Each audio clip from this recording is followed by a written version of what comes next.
Breaking news we brought you in the last hour about coronavirus vaccinations among players in the Premier League. Rob Dorset brought that news to us. How significant is it? I think it's really significant, Nick. Yeah, look, we've had this new statement from the Premier League, the headline of which is that only 1 in 5 of the top players has now not had a COVID-19 vaccine.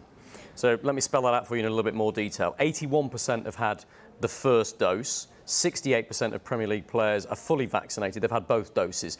And I think what these do is they show a significant improvement compared with where they were a month ago. Those stats you're looking at now show you how the Premier League vaccination levels compare with the UK average. And you can see that the Premier League players are still a little bit behind where the UK average is for people aged over 12, 85.9%, 86% if you like, and 79% have had both doses in the UK national average. So the Premier League is somewhere behind. But let's ignore that stat and compare the Premier League vaccination levels now with where they were a few weeks ago. And 3 weeks ago, I reported that only 7 of the 20 Premier League clubs had squads where there were more than 50% of the squads that were fully vaccinated. That's now up at 68%. So that's a significant improvement in the space of 3 weeks or so.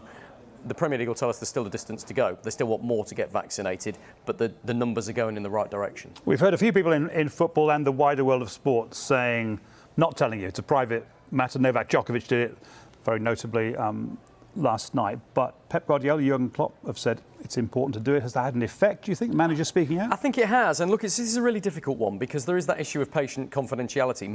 This is medical information at the end of the day, and we asked an awful lot of the England players when they were on duty whether they'd had the vaccine. A lot of them said, I'm not going to tell you. Absolutely right. Well within their rights to do it. But you're right, Jurgen Klopp 2 weeks ago said that 99% of the Liverpool squad is vaccinated, and he said, if I get it and suffer, my fault. If I get it and spread it around to everyone else, my fault, not their fault. That's pretty strong words from the Liverpool manager, somebody who has a big influence. Likewise, Pep Guardiola, he said, when all the scientists and doctors say the only way out of this is for people to be vaccinated, I think they should consider it. Again, strong words from the Manchester City manager. Gareth Southgate, by comparison, was a little bit more nuanced. He wasn't so categorical. He said, I'm comfortable having the vaccine, but I can't tell the other players to do it. And I understand the younger population may have more concerns and more anxiety about it. But all of that taken into account, it does seem as though the words of the likes of Jurgen Klopp and Pep Guardiola has had an effect, and that is good news from the Premier League perspective.